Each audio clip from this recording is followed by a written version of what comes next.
Welcome everyone to our session. If you're taking AP U.S. Government this year, you're in the right place. I'm John from Marco Learning, joined by Amanda. How are you doing tonight, Amanda? Hey, I'm doing okay. Great. Well, I've got Marco here. He's going to come out later if everyone's well behaved. There's a chat there. Let us know where you're coming from and how nervous you are about the AP U.S. government exam. The correct answer is you're not nervous at all. So we want to make sure that we're all set up correctly here in the chat. So yeah, I'm looking. This looks great. Couple things, everyone. If you're taking the exam, you can see this in the description. I'm going to share my screen for just a minute. And I'm going to show you three great resources that can help you. There's really two that are going to be the most useful tonight. On our AP study guides page, this is in the description, you can see we have study guides in all of these subjects, one for all the foundational cases, which I'll pull up here. In the foundational cases, we break down each foundational documents, each of the documents in like 2 or 3 pages. So if you are thinking, you talk about the Articles of Confederation and you're lost, this is going to help you figure it out. So this is 29 pages, too much for tonight, but a great resource for some of those particular weak spots. We've also got this for the Supreme Court cases. Now, Amanda's focus tonight is not going to actually be on individual Supreme Court cases or foundational docs. The big area of focus for tonight is the free response questions. So we're here to help you with all of that. Amanda, I'm going to let you share your screen. We'll make sure that you get all set up, but we want to hear from you all in the chat, what questions you've got, how we can help you. It's the night before the test. There's no need to panic. We're here to help you do really well on this. So Amanda, I'm going to turn it over to you in just a second. Here we go. Looks great. So I'll be here in the chat with everyone else, and let's get ready to cram for AP U.S. Gov the night before. Great. Okay. Hi, everybody. My name is Amanda Ledwin. And for those of you that have taken a few sessions before, you may know me, you may recognize me. Maybe you don't. I mean, majority of the time I did share my screen, so you didn't see my face, but this is me tonight. So here we are doing a live stream, and I'm super excited to do that. I titled this last minute advice because in reality, you guys are taking this exam tomorrow morning, and I'm just going to go to that next slide. Basic advice. There's 5 things to remember. I'm pretty sure that there are no exceptions to this when you have to be there on time.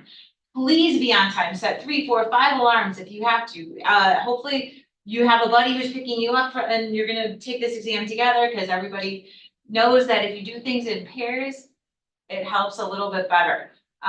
So be there early. Our school's policy is be there at 7:30 a.m. to find your seats and get in the right room. I believe the exam, I think no exceptions. I think it starts at 8 a.m., whatever time your time zone is in at 8 a.m. So get there for 8 a.m. Bring your 2 number 2 pencils, not mechanical pencils. Make sure they are sharpened. I mean, that's just, there will be a sharpener in the room, I'm sure. There will be a clock in the room too. You are instructed, my school instructs us to leave our cell phones in the car.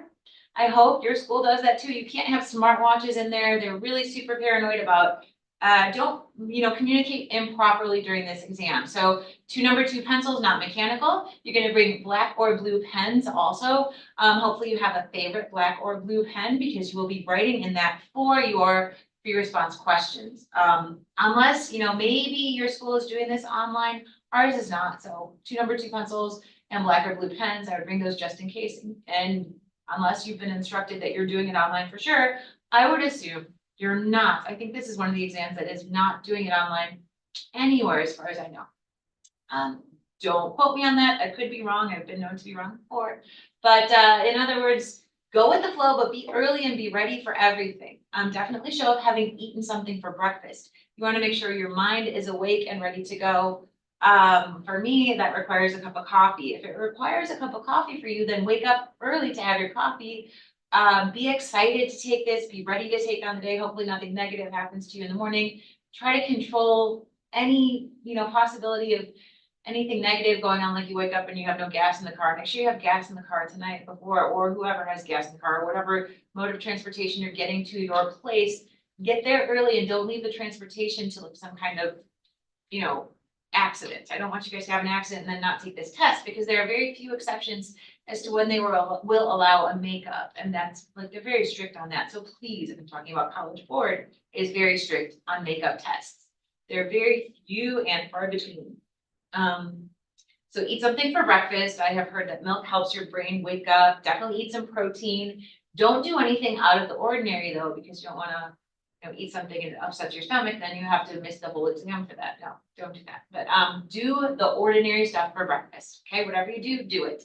But do try to have some protein that will wake your mind up. Do try to have something that, in advance so that you're not surprised. Your stomach doesn't surprise you during the test and you're like, oh, running to the bathroom. They won't give you extra time for that. So be aware of what you're getting yourself into.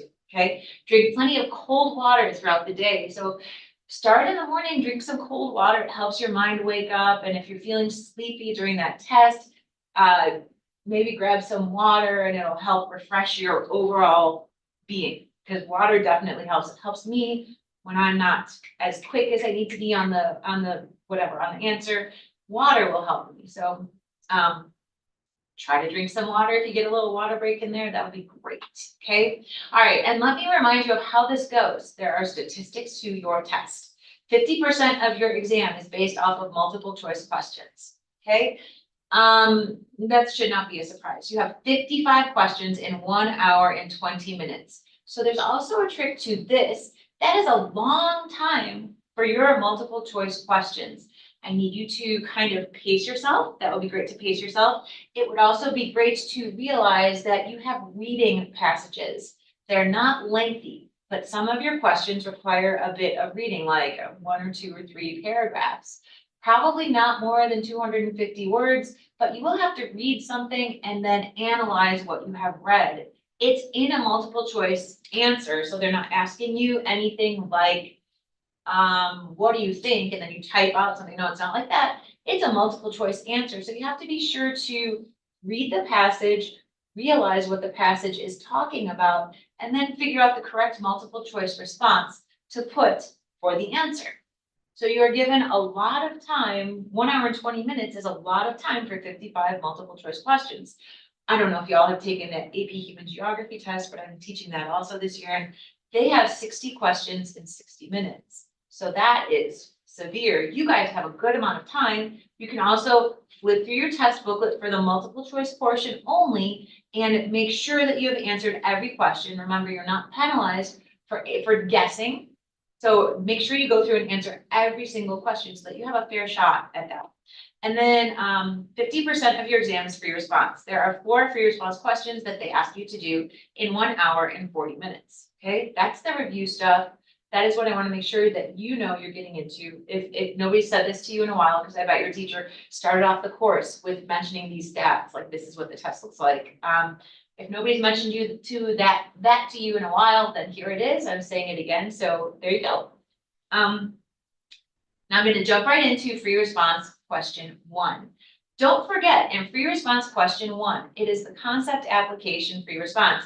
And I have pulled all of these free response questions that we're going to talk about tonight from the released FRQs from the AP College Board website, which is, your teachers have done this in their summer institutes. They have gone over these FRQs. They have laughed at the ones they thought were funny, like this one. When this one was released for the I think this is the 2019 exam or the 2020 exam. When we saw this, we were like, oh my gosh, this is so timely because this just happened last year. In fact, there are 2 sets of exams. So if you are on the East Coast, you maybe have one type of exam, and then friends on the West Coast maybe have a completely different exam. So be aware that there are cheating measures in place. I should tell everybody that not to cheat. Please don't cheat. I beg of you not to cheat, because there's all kinds of stuff in jeopardy if you do try to do that. So there are different versions of the exam to prevent that exact thing from happening. One version of the exam in 2019 had this Mark Zuckerberg question, and another version of the 2019 exam had the Taylor Swift question, which is so just, I mean, we didn't expect, as teachers, as educators, we didn't expect to see this so timely, because they actually, we are told that they write these questions 4 years in advance. They test all the questions. But this year in particular, there was a new chief reader, chief writer, and that person who was in charge made it very timely. So I am not sure what to expect in terms of your concept application, other than it will be something that happened and they will have basically a snippet of information for you to read from. So it does say, in April of 2018, Mark Zuckerberg, the founder of social media company Facebook, was called before the Senate Committee on Judiciary and the Senate Committee on Commerce, Science, and transportation, among other things, a data leak that led to 87 million Facebook users' privacy being sold without their consent. Or am I reading that right? Part of my screen. Private information being sold without their consent. Senators questioned Zuckerberg about whether Facebook could adequately regulate itself and protect personal information, or whether Congress should intervene. Zuckerberg defended the company, emphasizing its mission to better connect the world. In response, Zuckerberg stated, "My position is not that there should be no regulation. I think the real question, as the internet becomes more important in people's lives, is what is the right regulation, not whether there should be or not." Okay, so this is an interesting scenario, and that's all you're asked to read, that's all you're given. They could pull something from a newspaper article. They could pull something from a website. They could pull something from, I don't know if you guys have visited lately, but in one of my spiels, I usually talk about the importance of the constitutioncenter.org, and I hope you played a little bit with that website. They have been known to pull from articles on that website and then quote a little passage from that, or quote a little passage from a professor who is renowned on whatever the policy is that they're thinking of. So just be aware for a little reading passage. You don't have to go through any external resources right now. Don't sweat this. You're given the reading thing, read it. But then after reading the scenario, respond to A, B, and C below. So you have to respond to all three things in order to get the points for this one, right? A says, referencing the scenario, describe the enumerated power in Article 1 of the Constitution that gives Congress the authority to regulate a business like the one above. Okay, so they're asking you to describe, which means more than one sentence. The enumerated power in Article 1, so you have to think, what is an enumerated power? And then you have to think about Article 1, and Article 1, I hope we all know at this point, is the legislative branch, also called Congress, right? So what can Congress do to do something to regulate a business like the one above? Can Congress regulate businesses? And several bells should be going off in your head. Oh, I know how to answer this. I really know what I'm doing. I'm going to start writing immediately. That is completely fine. What I usually do, and what I tell my students to do, is to write all over the question. You can completely dissect the question. You can brainstorm on the paper with the question. You can do all kinds of things, but please know that we as the readers, because I am a reader this year, we only see what is inside the margins of your paper. Okay, so please, we will not see where you have written on the question, so we won't know that you wrote the right answer on the question, but then not on the lines of paper. We will not know if you write in the margins. Those margins are oftentimes cut off, so I cannot read what you write in the margins. I can only read what you write in the lined paper, and you guys, I believe everyone taking this exam knows that you are given, like in college, they call them blue books, but for AP College Board, they are most likely pink books. And it's like 20 sheets of paper that are stapled together in the middle and folded over, and it looks like a little book of 8.5 by 11 paper. Okay, so you have to open that book up, and in the upper right hand corner, you write that you're doing question number 1. And you have to answer question number 1. There are people out there that recommend that you write the A, B, and C. So if you're answering A, write the A. I recommend that. I do. I think that it's easier for you to follow along if you write A and then you try to answer A. So also, if you're looking for the right answer to this, the right answer would be that you have to talk about the Commerce Clause or discuss the Commerce Clause.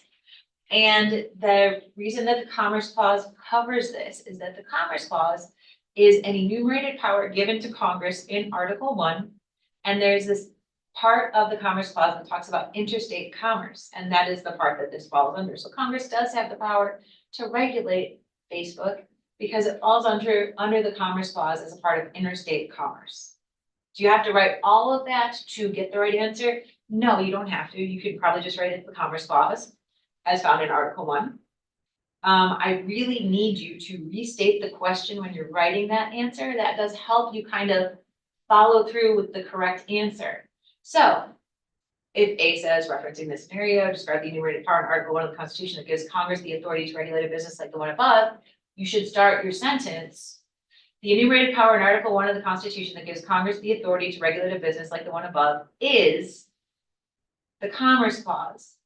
And then, specifically it's interstate commerce. then you can write specifically, I'm discussing the interstate commerce part of the Commerce Clause.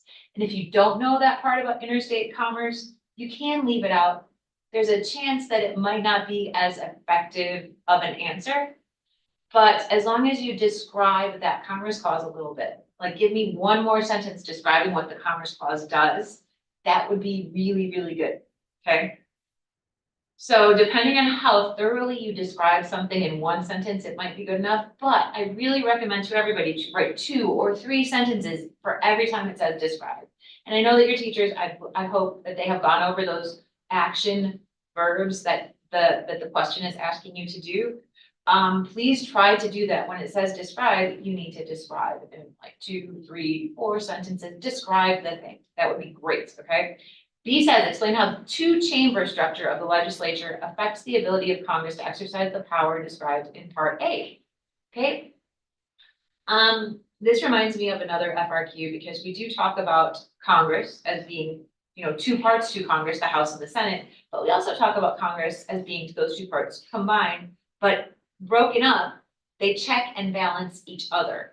I would be prepared for some questions on how one side checks the other, because often that comes up in the multiple choice portion of your test. I would be prepared for maybe definitely the C prompt that is coming. So let me finish discussing B and then I will tell you why you should be expecting the C part, okay? So in B, your answer should say something about bicameral Congress makes it more challenging for a bill to pass through both houses. That's what you should say, because it definitely does. I mean, obviously, if a bill is going through one side of Congress, then it has to, after it passes that side, get passed to the other side, and the other side has to go through that bill and hopefully agree to everything, and it's perfect as it is, and they don't have to even meet. Just kidding. You know that they're never perfect, and you know that they don't match up. So you have to make sure that both of those bills get reconciled into being the same thing, and they do that in conference committee, right? That's the last step before a bill becomes law, and then it goes to the president's desk to be signed. So you could talk about the bicameral legislature makes it hard or more difficult to pass both houses. Or there's another part that you could say, which is something about divided government. Like if you have a divided government in the houses of Congress, that could be a challenge to get anything passed, because what if there's a majority of Democrats in the House and a majority of Republicans in the Senate, then maybe what gets passed through the House doesn't necessarily get passed through the Senate, or it does, but it's not as easy. So it's going to be something like that, okay? All right, and then the C to your FRQ1s, your concept application, will always be to tweak the idea that was given to you in B, somehow, in some way, shape, or form, okay? So your B is usually going to be about one of those 3 branches doing something, like what does that branch do? Or in this case, what does both parts of Congress do? And then the C, if Congress decides to regulate how social media companies gather and use the data of their users, explain how these companies could use the political process to ensure that the new regulation does not negatively affect them. Okay, so now we have to look at this C and think of something. We kind of have to brainstorm, what can what can the companies do?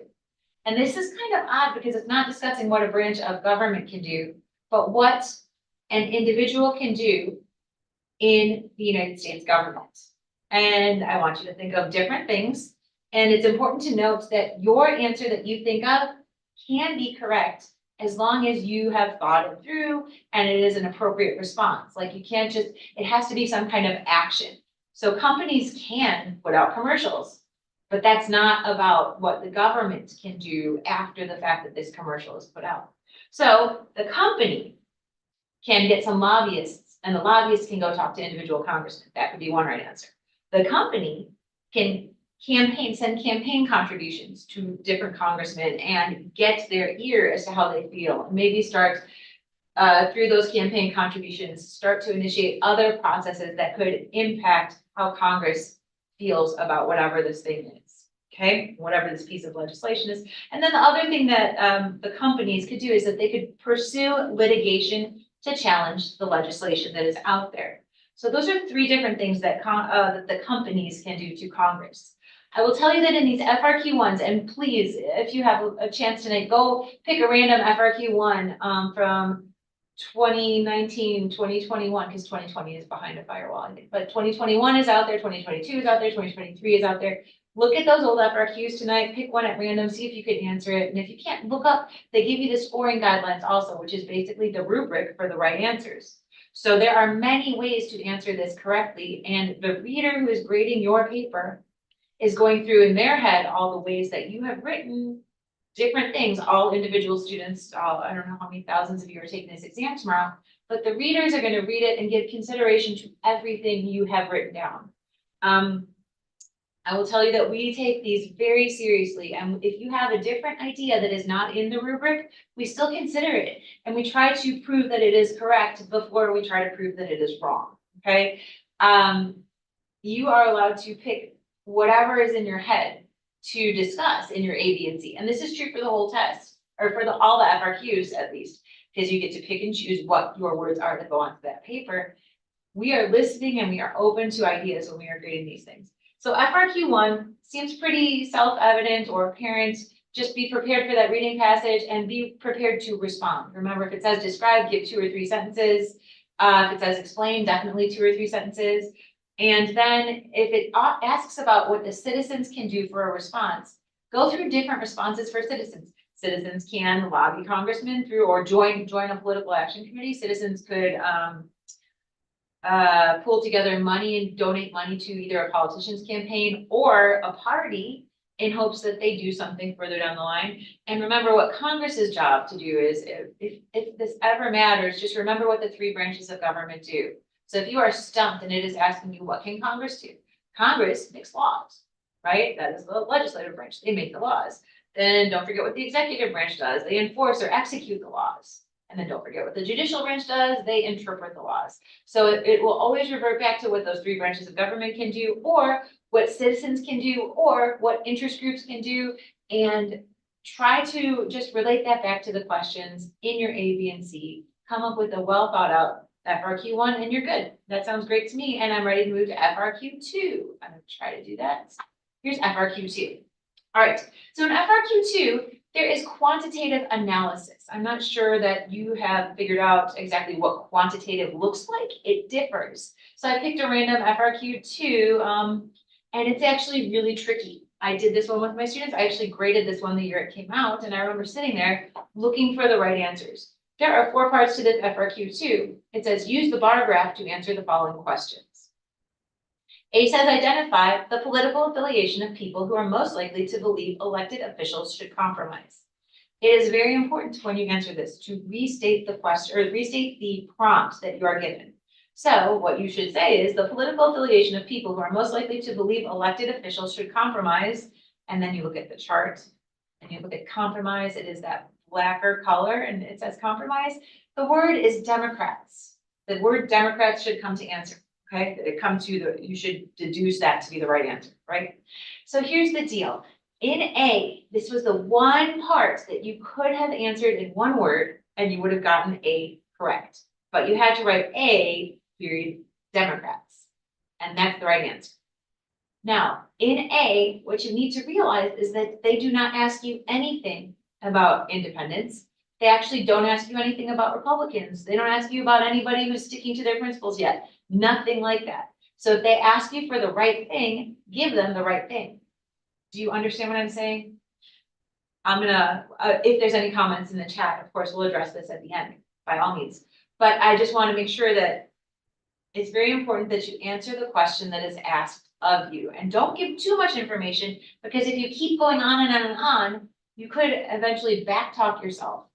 For example, in A, if you said something like, the political affiliation of people who are most likely to believe elected officials should compromise, it's the Democrats, and second is the independents.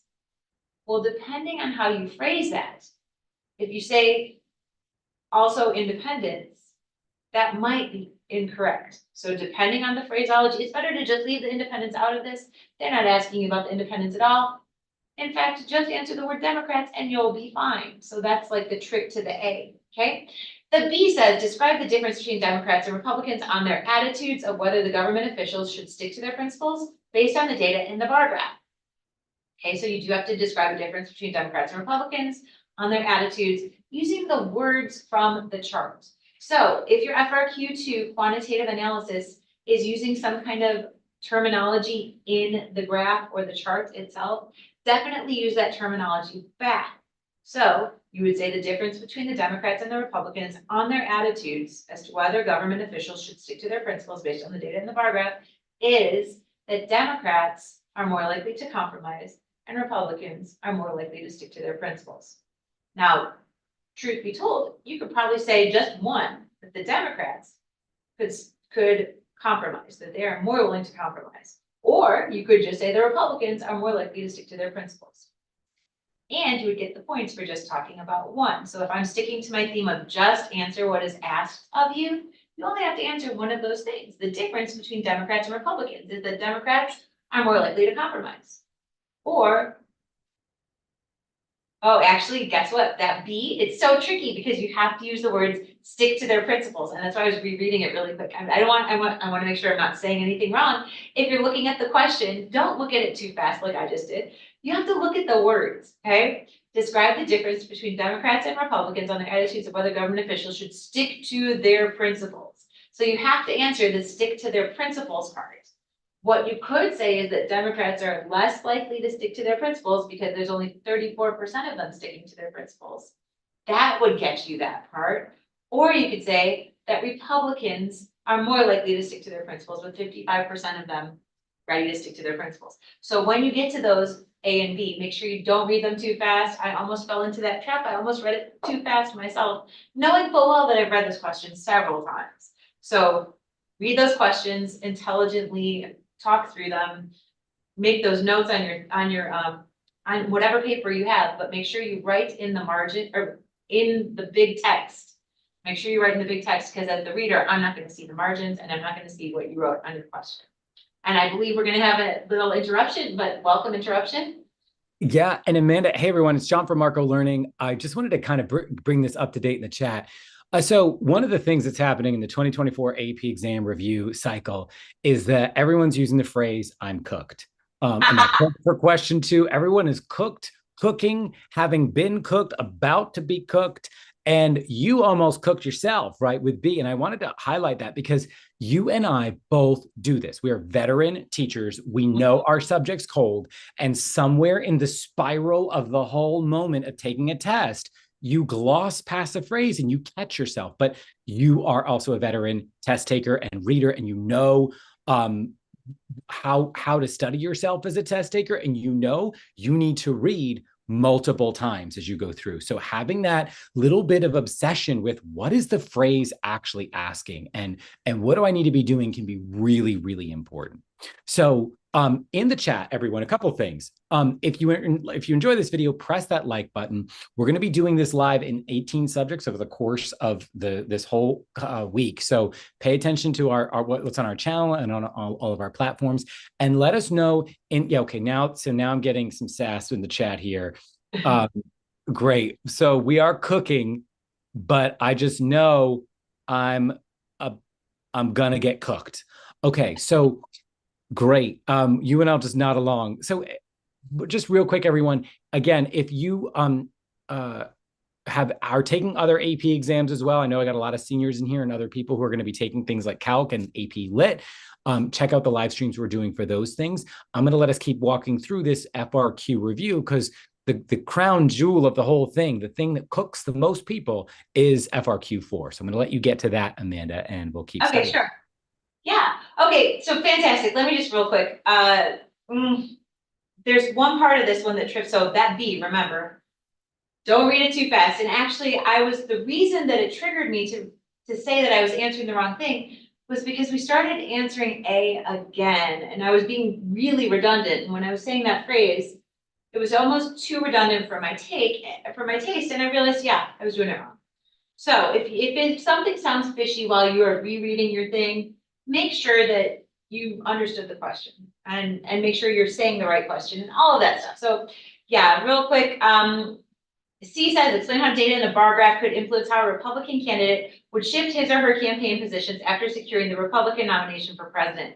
This C was a sticking point for that year's FRQ, for this FRQ right here. The C, you had to use the words from the prompt itself in order to get the right answer. And I can't reiterate enough, rephrase that prompt in your words, but use the words that are from the chart as well. So what I mean is you need to say, the data in the bar graph could influence how a Republican candidate would shift, and that's the magic word, shift, his or her campaign positions after securing the Republican nomination for president, because the Republican would shift from sticking to their principles more towards compromise to kind of capture that opposing field of Democrats and independents. That would be the better thought, okay? I don't want to dwell on that too much, just the major points is reuse the words that they have given you. And if you didn't say the word shift in that C, we would not have gotten those points. So I wanted to make that, please reiterate the prompt in your answer. That really helps the reader figure out what you're saying.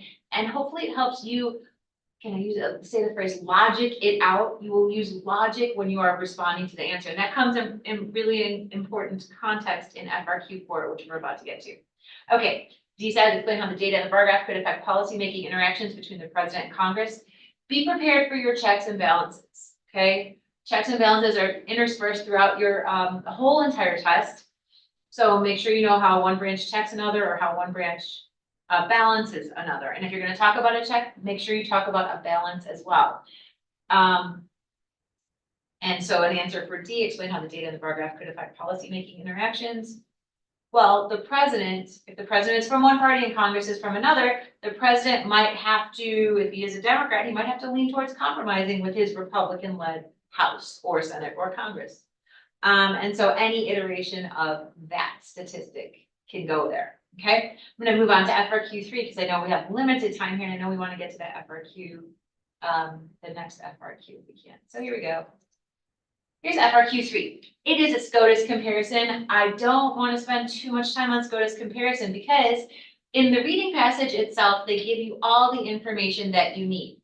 Your teacher maybe has given you some that they think might be a good comparison with whatever case you already know. And remember, there are 14 mandatory Supreme Court cases, and then there's a tweak with that Roe versus Wade, which I want to get to in a second also.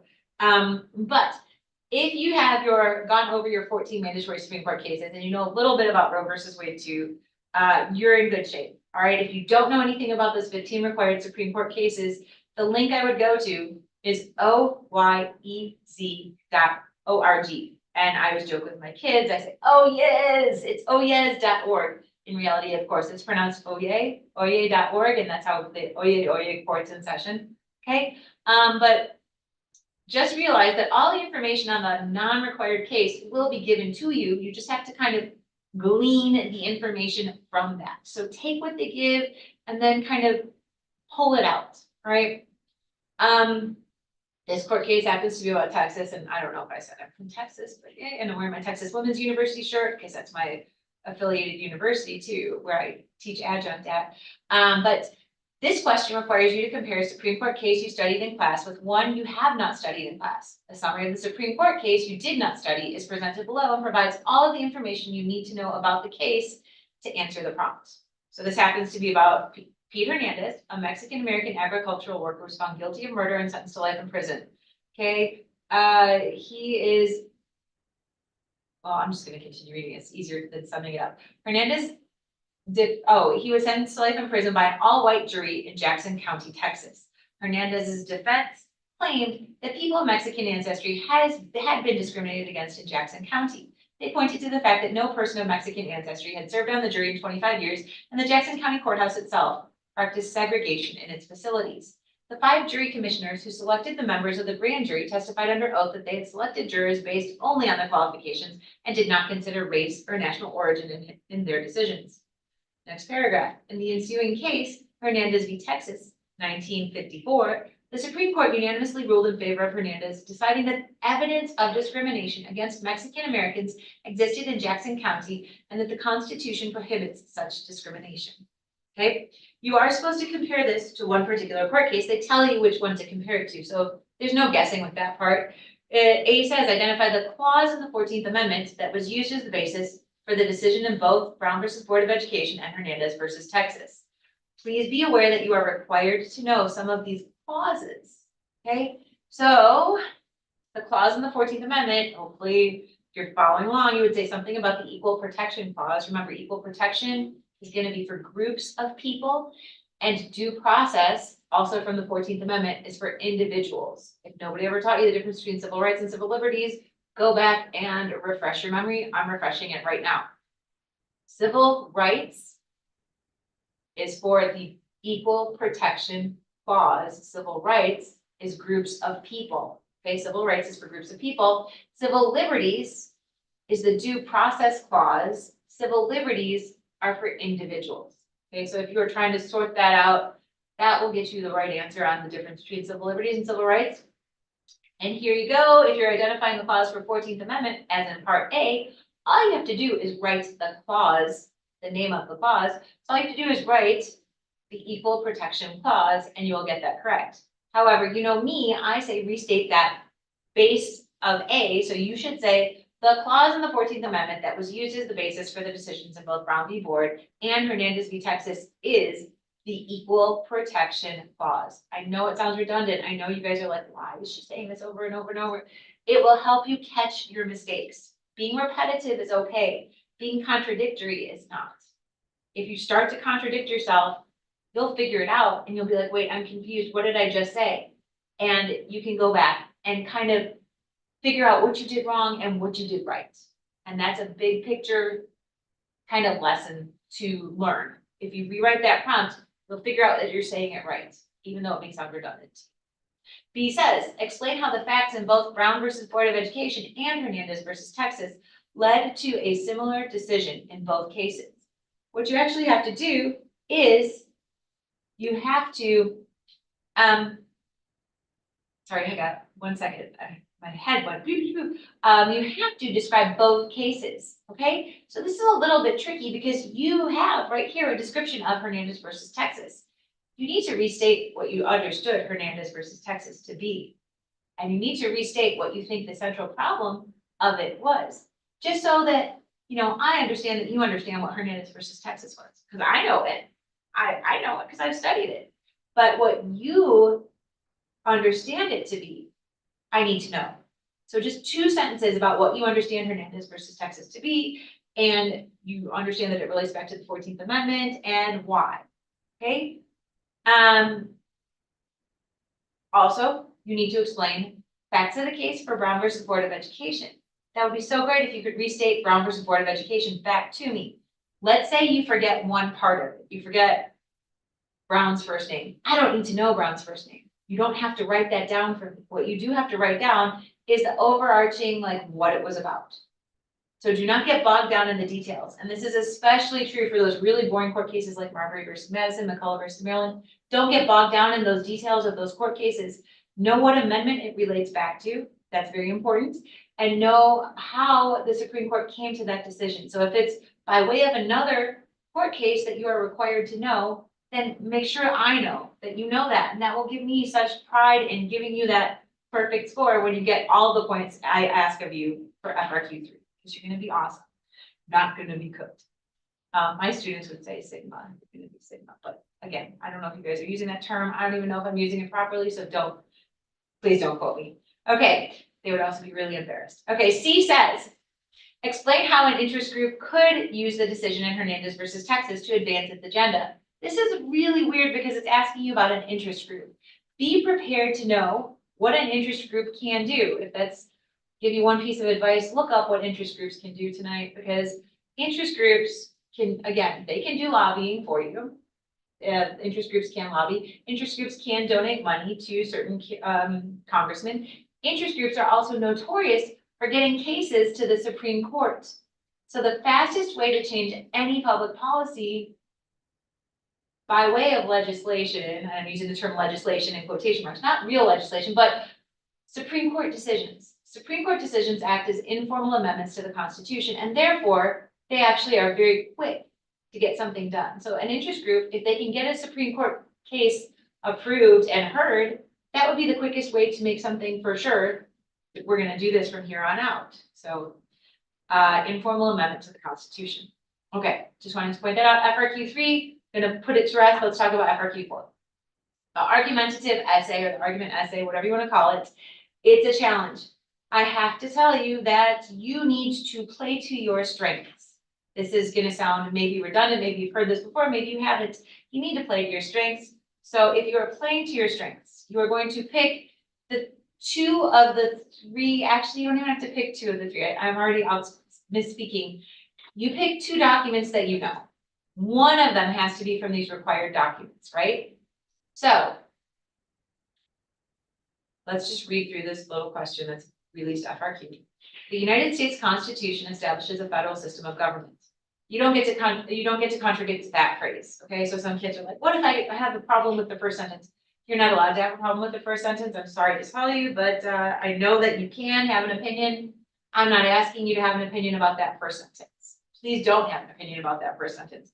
Don't fight that first sentence. Accept that first sentence as the fact you are given, okay? That's the fact.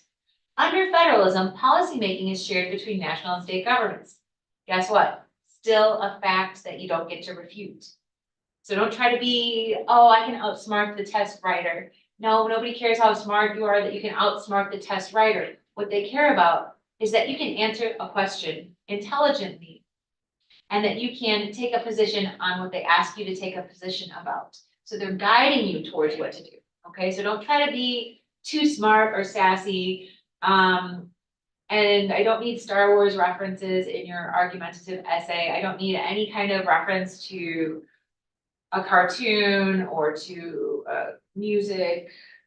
I don't need any references to the musical Hamilton. I don't. I need you to answer the question that we are asking them.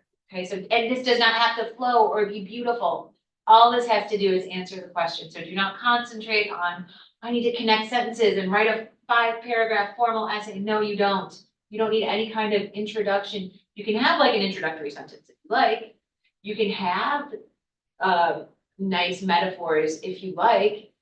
I'm not looking for the metaphors. And actually the metaphors might confuse me. I might think something else from the metaphor. So I would probably not do any metaphors if I were you, because you never know what that reader is gonna, and as long as the reader can think something other than what is fact, that gives the reader the opportunity to take points away from you.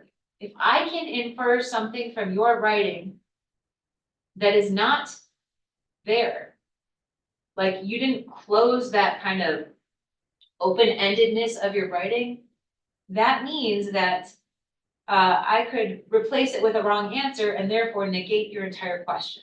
So don't try to be too flowery. Do not try to be silly. Don't try to make a sense of humor. Don't try to connect with the government teacher who's grading your paper. Don't staple a dollar bill. Not that, I mean, there have been instances where we find, like, I found a piece of gum in one of my tests one year. That's not going to happen anymore because we are reading your documents as they were fed and scanned into a machine. So I am not, I'm not going to accept any bribe. I'm not even going to get the bribe if you're trying to bribe. I'm not going to, I will get your humor, but I'm not going to laugh while I'm sitting there grading for 8 hours a day. Like, make your answer succinct, to the point. Do your best to answer it as short and succinct as possible while closing any loose ends. That's my advice to you for FRQ4. That being said, let's get back to this question. That third sentence, over time, the powers of the national government have increased relative to those of state governments. That's still a fact that you have to accept. So that first bit, you cannot dispute any of that first bit. What you have to do is take this next sentence with the prompt and do that thing. Develop an argument about whether the expanded powers of the national government benefits or hinders policymaking. That's the part where you get to choose. In the FRQ4, they're going to give you a choice. It's either this or that. You get to pick one, okay?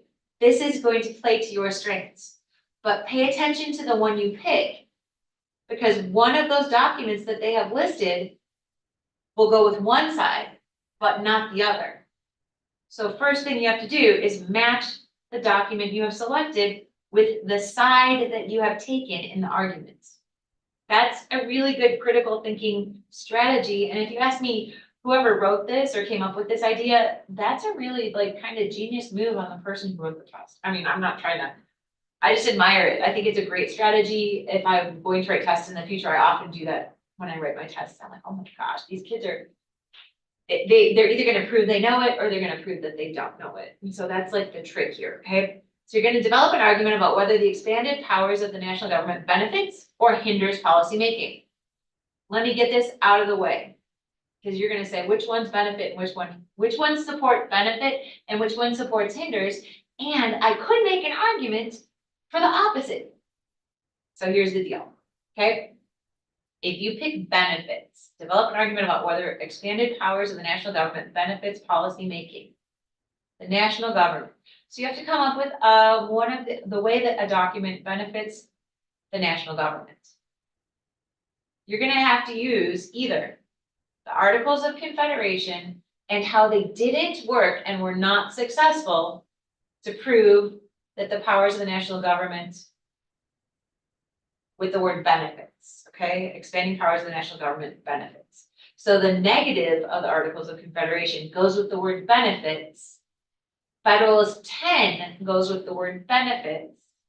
And Brutus 1 goes with the word hinders. Okay, and that is the trick. It's one of those tricks that you will figure out as soon as you see those three documents and as soon as you see your choices.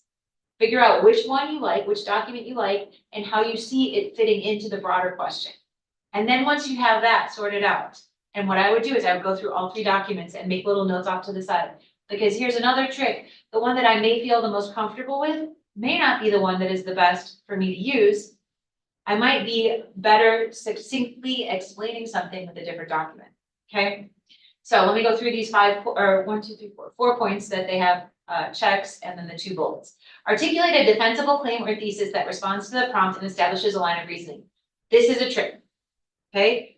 Defensible claim or thesis means that you have picked either benefits or hinders policymaking, okay? But you also have to establish a line of reasoning. And if you use the word because, you will establish a line of reasoning. If you don't use the word because, I do not guarantee that you will establish your line of reasoning, and therefore you will not get the thesis point at all if you do not establish the line of reasoning. Now, 2024, there has been some talk of whether or not we can accept partial credit for this FRQ4.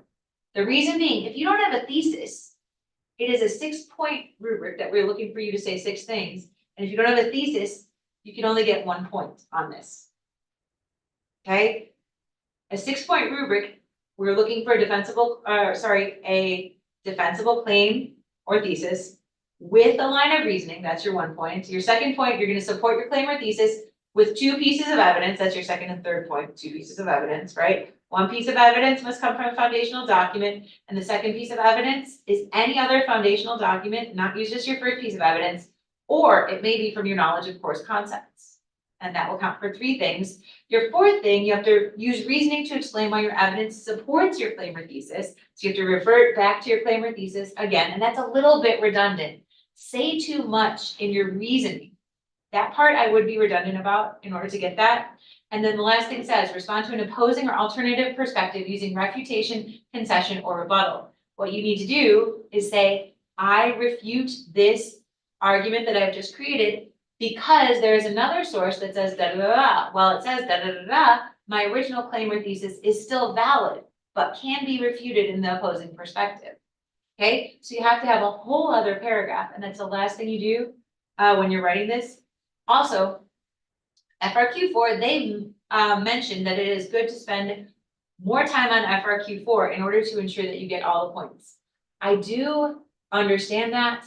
But having said that, they do not give you more points for using more time on FRQ4. If you're a strong writer, you do not need the extra time on FRQ4. If you're a strong writer, use the same amount of time for everything. If you're a weak writer, just make sure you get those points. If you are the most scared of FRQ4, maybe you want to start with FRQ4. I will tell you that, remember I mentioned they have a book that you write in. It is a book of notebook paper stapled together with a pink cover on, as far as I know, it's still pink this year, a pink cover on it. And then they ask you what question you're writing. In the top corner, you put the number of your question. If you want to start with 4, you can start with 4. Write 4 in the box at the top and start with your number 4. We're not mandating what order you go in when you answer your FRQs. You will have the whole FRQ booklet at your disposal for all of the FRQ time. So if you think you're gonna be weakest in FRQ4, start with FRQ4 maybe, if you like. Whatever you like is what you do, okay? I'm gonna go on to 2 more pieces of evidence. Okay, Roe versus Wade. Guys, I was just going over what College Board said in 2024. They did mention this, and I don't know if anybody has gone over it. I'm not even sure how well I went over it with my kiddos. You are not supposed to be required to know Roe versus Wade because the recent Supreme Court ruling and what does it mean for states individually, et cetera. But they did say that you are supposed to know Roe versus Wade in terms of like just the superficial stuff that is out there. So if you go to OES and you Google and you look up what is it about, it basically stems from the right to privacy, which is found in the 9th Amendment to the United States Constitution, okay? So Roe versus Wade is a 9th Amendment privacy issue. They also mentioned in the College Board, if you can Google up what's on about Roe versus Wade for the 2024 test, it will tell you 2 other court cases to be able to kind of realize that they both relate to Roe versus Wade. One is Griswold versus Connecticut. I'm not sure that your teacher has talked to you about this. If they didn't look at the updated information, maybe they didn't talk to you about it. It's the same basic premise. Griswold versus Connecticut is not about abortion. Griswold versus Connecticut is about birth control. And is birth control allowed in the United States? At that point in time, and specifically in Connecticut, at that point in time, it was not. It was illegal to pass out birth control. Somebody, Griswold, the nurse, gets in trouble for doing this, and ultimately is decided in the Supreme Court that birth control is okay in the United States. So that is a right to privacy issue. That's why I put same there. Also, it's a due process issue. Don't forget that I did mention the difference between civil liberties and civil rights. Civil liberties falls under the 14th Amendment. You have your civil liberties because of the 14th Amendment and because of the due process clause of the 14th Amendment, okay?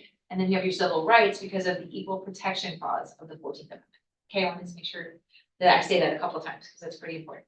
And then lastly, there may be some mention of Dobbs, the Dobbs decision, which I don't want to say it reversed Roe versus Wade because that's not what it did. It reinterpreted Roe versus Wade, and it threw the decision of whether or not women can have abortions in the United States. It threw it back to the states, okay? So Dobbs did not quite reverse Roe versus Wade. It didn't reverse it, but it said it's not a constitutionally guaranteed right, okay? So that's the Roe versus Wade update that I wanted to make sure you know. And if there's any question about this, you can Google what did the College Board say about Roe versus Wade and what you need to know. Basically, the superficial stuff like the 9th Amendment right to privacy issue, okay? All right, FRQ4, can you get partial credit? It's gonna be a difficult decision as we're reading what we read. There is that argument out there that you can get partial credit. If you don't get the thesis points, it is very hard to get that partial credit also. I would just keep focusing on doing the whole FRQ and getting that whole thesis with reasoning. Your thesis with reasoning would say you picked one of those either or things, and then you wrote the word because. And then you explained why you chose that first thing. So in the example that I gave, it was about hindering or benefiting the government, the national government, right? If you pick hinders, you say it hinders because, as seen in Brutus 1, there's an argument for the national government hindering several ideas that are presented by state governments, or whatever you want to say. But if you have the word because, you are forced to write your reasoning. If you don't have the word because in your thesis, you're not forced to write your reasoning, and that can be problematic. So please, remember to use your thesis with reasoning. Focus on getting that thesis with reasoning point. Focus on using your documents to your advantage. Figure out what documents you like. You don't have to use all of them. Pick the ones that you understand the best. Don't forget, if you learn something outside of the classroom, as long as it is true, you can use it. So if there is a lesser known case to the United States, but a court case that has been going through the state of Arizona, for example, right now, and everybody in Arizona knows about this case, and you are a student in Arizona, go ahead and mention that case. We will accept that as evidence. Obviously, it's something that is true, that happened, that can contribute to the United States government and your understanding of it. We want to hear that, okay? So don't assume that, that you can't use something you have learned in class. But please make sure that it is an accurate and true thing that you have learned. Not one of those topics that was like a debate that somebody said something and you're going to rely on that as evidence. Make sure you have firsthand knowledge of how it is true, okay? Third is like my third little bit of advice. Use the court cases you have already memorized as part of your support for your essay. Please remember that you have learned 14 Supreme Court cases. Go back to oye.org if there's any question as to whether or not what those court cases mean. And then you can always use a court case as one of your supporting documents for your argumentative essay, okay? This is the last little bit of advice that I wanted to give to you. They want to see that you have used your critical reasoning skills. So prove that you are using your critical reasoning skills. Prove it. I need proof. I cannot rely on, my teacher thought that I should get an A, so I got an A in the class. That's not enough. Or I can't rely on, well, I heard there was a court case about medicinal marijuana throughout the United States. I can't, that's conjecture. You're grasping for straws. I need to hear about the thing that you know, the thing that you are certain of, the thing that was in your textbook. Okay, and I think that's all the advice I have. And I'm looking at John is back with us, so I'm gonna yield my time. Great. Thank you, Amanda. That was an amazing review. We learned so much. We have a special guest who wants to say hi to everyone. Yay! If you and stop screen sharing for just a minute. There he is with glasses on. Let's see him in the flesh. Hey, what are you doing? What? Okay. So sorry, I've got a wild one over here. So yeah, if you press stop share, I'll pull up Marco. And in the chat, everyone, if this has been helpful for you, go ahead and press that like button and excuse me, say hi to Marco, everyone. He's going to wish you all good luck on your AP Gov exam. So give us a little emoji in the chat. Oh, there he is. He's high-fiving everyone. Good luck, guys. So this is really important because, Amanda, everyone has said that they are cooked, that they are done. There's nobody's cooked on the AP Gov exam because they've got a fluffy white therapy dog. So go ahead and give us like a little cloud emoji or something in the chat to say hi to Marco. He is wishing you all the best of luck, and he's going to be helping us do lives in 18 AP subjects. So we have a lot to do. We've got AP chemistry coming up in a little bit. So I hope that this session's been helpful for you. Stay in touch with us at Marco Learning on social media, how we can help you. Amanda, maybe just as one final thing, what we can do in the chat is everyone type in, I am not cooked. You're going to be fine on this exam. You know, trust what your teachers have taught you through the year. Trust the wisdom and knowledge that you've gained. A lot of you are seniors. Go in and get that college credit, you know, that you're going to be able to take with you, hopefully this fall.